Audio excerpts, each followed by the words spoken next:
नमस्ते दर्शकों, मेरा नाम रत्ना त्रिपाठी है। मैं त्रिपाठी लाइफस्टाइल चैनल पे आप सभी दर्शकों का स्वागत करती हूँ। उम्मीद करती हूँ कि आप सभी स्वस्थ और खुश होंगे। दर्शकों, इंटरनेट की सेवा उपलब्ध नहीं थी, जिसके कारण हम अपनी वीडियो को अपलोड नहीं कर पा रहे थे और मेरी मोबाइल भी कुछ खराब हो गई थी, जिससे मैं वीडियो अपलोड नहीं कर पा रही थी। दर्शकों, आप मेरे चैनल को जरूर सब्सक्राइब करें, वीडियो को लाइक शेयर करें। कमेंट सेक्शन में आपका कोई सवाल है तो आप जरूर पूछें। वीडियो को अंत तक जरूर देखें। फलित ज्योतिष ज्ञान में आज मैं आपको आषाढ़ मास में क्या करें क्या ना करें, इस पे विशेष जानकारी दूंगी।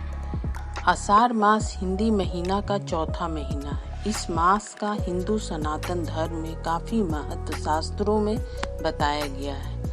यह महीना मनोकामना पूर्ति हेतु विशेष महीना जाना जाता है। शास्त्र पौराणिक मान्यता के अनुसार यज्ञ करने का तुरंत फल प्राप्त होता है। आषाढ़ मास में अपनी ताकत को बढ़ाने का सर्वोत्तम महीना माना जाता है। यह महीना अपनी मनोकामना को हम पूरा कर सकते हैं। ये महीना वर्षा ऋतु शुरू हो जाती है। अनेक प्रकार के रोग भी उत्पन्न हो जाते हैं। इन सब बातों का भी हमें ख्याल रखना पड़ता है। आषाढ़ मास 15 जून 2022 से 13 जुलाई 2022 तक रहेगा।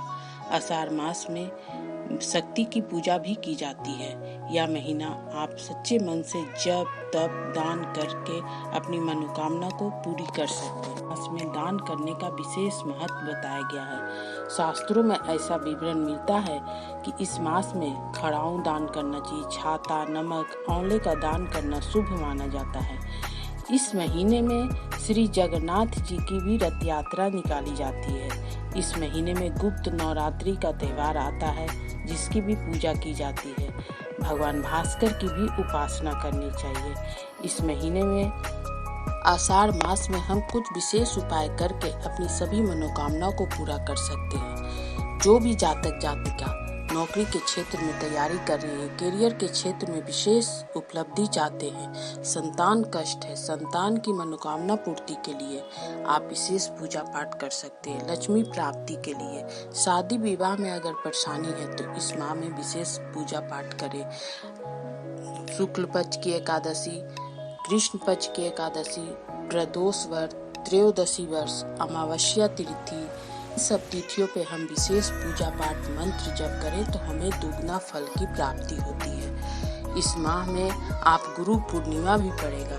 पूर्णिमा तिथि पे भी हमें विशेष पूजा पाठ करना चाहिए। माता लक्ष्मी को प्रसन्न करने के लिए खीर का भोग अर्पित करना चाहिए, जिससे आपकी मनोकामना पूर्ति हो जाए। आइए जाने क्या वो विशेष उपाय किया जाए। अगर आप नौकरी के क्षेत्र में सफलता प्राप्त करना चाहते हैं, करियर के क्षेत्र में सफलता प्राप्त करना चाहते हैं, सूर्योदय से पूर्व उठे, स्नान आदि से निर्मित हो ले, भगवान भास्कर का ध्यान करें। भगवान भास्कर को जल में लाल पुष्प केसर डाल के अर्घ्य दें और भगवान भास्कर का 12 मंत्र जप करें और उसके बाद आदित्य हृदय स्रोत का पाठ कम से कम 12 बार करें। जब पाठ आप करें तो वहाँ पर एक कलश में जल जरूर रखें, उसमें लाल पुष्प डालें। जब आपका पाठ खत्म हो जाए तो क्षमा प्रार्थना जरूर करें, आरती कपूर का दिखा दें और ये काम कम से कम सुबह आपका 8 बजे तक खत्म हो जाना चाहिए। और फिर कुछ चीज़ों का दान करना शुभ माना जाता है। अगर हो सके तो आप इस मास में छाता, नमक, खड़ाऊ, आंवला का दान जरूर करें। ऐसा आप करें, आपको लाभ की प्राप्ति होगी। अगर आप लक्ष्मी प्राप्ति के लिए विशेष पूजा पाठ करना चाहते हैं तो माता लक्ष्मी का ध्यान करें, भगवान विष्णु का ध्यान करें। पीपल वृक्ष में प्रतिदिन आप मीठा जल अर्पित करें। लक्ष्मी प्राप्ति के लिए आप सूर्योदय से पूर्व इसी तरह आप उठेंगे, भगवान भास्कर का ध्यान जरूर करेंगे, भगवान भास्कर को अर्घ्य जरूर देंगे।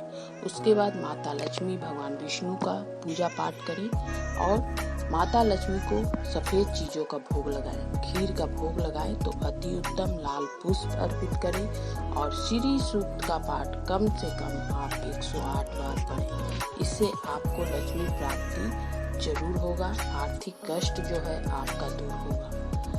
इसी तरह आप शादी विवाह में अगर दिक्कत आ रही है तो आप दुर्गा सप्तशती का पाठ सुबह के समय, अगर आप सुबह के समय आप नहीं कर सकते हैं तो संध्या के समय शुद्ध घी का दीपक जला लें, लाल पुष्प देवी माँ को अर्पित करें, माता को किशमिश का भोग लगाएं, लौंग रखें, इलायची रखें माता के सामने और उसके बाद दुर्गा सप्तशती का पाठ करें। इससे आपको शुभ फल की प्राप्ति होगी। शादी विवाह का जो रुकावट है दूर होगा। इस महीने में गुप्त नवरात्रि व्रत भी आएगा जो कि 30 जून से शुरू हो जाएगा, तो आप नवरात्रि व्रत भी कर सकते हैं।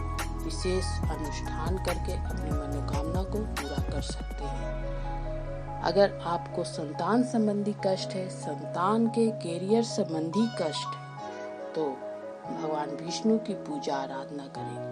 भगवान विष्णु को ध्यान करते हुए लड्डू गोपाल को आप प्रतिदिन पंचामृत से स्नान करें, माखन मिश्री का भोग लगाएं और श्री गोपाल चालीसा का पाठ करें। शास्त्रों में ऐसा बताया गया है कि इस माह में हनुमान जी की भी पूजा जरूर करनी चाहिए। तो अगर आप विघ्न बाधा कर्ज से परेशान हैं, हनुमान जी तो सभी कष्ट को हरने वाले होते हैं। शत्रु कष्ट है, कोर्ट कचहरी से परेशान है, तो आप हनुमान जी की विशेष पूजा पाठ कर सकते हैं। हनुमान चालीसा का जहाँ तक संभव हो आप पाठ करें। उन्हें पान जरूर अर्पित करें, उन्हें चमेली के तेल का दीपक जरूर लगाएं, बूंदी का भोग जरूर लगाएं, लड्डू का भोग लगाएं, गुड़ चने का भोग लगाएं, गरीबों में भी प्रसाद अर्पित करें और जहाँ तक संभव हो कम से कम 108 बार करेंगे उतना। सेहत संबंधी अगर कष्ट है तो भगवान शिव की इस मास में जरूर पूजा करें। भगवान शिव को जल से अभिषेक करें और महामृत्युंजय मंत्र का कम से कम 11 बार आप जप करें। ऐसा करने से लाभ मिलेगा। दर्शक, पूजा का शुभ फल प्राप्त करने के लिए आपको ब्रह्मचर्य का पालन करना होगा, लहसुन प्याज का सेवन नहीं करना होगा, मांस मदिरा का सेवन नहीं करना होगा, झूठ नहीं बोलना होगा, घर में शांति बनाए रखना होगा, कलह नहीं करना होगा, बड़े बुजुर्ग का सम्मान जरूर करना होगा, असहाय लोगों को मदद करें, जानवरों और पंछियों की भी सेवा करें। ऐसा आप करके देखें। आप जो भी पूजा पाठ करेंगे आपको उसमें लाभ मिलेगा। जो भी उपाय आपको बताया गया है, शास्त्रों के आधार पर बताया गया है, आपको लाभ जरूर मिलेगा।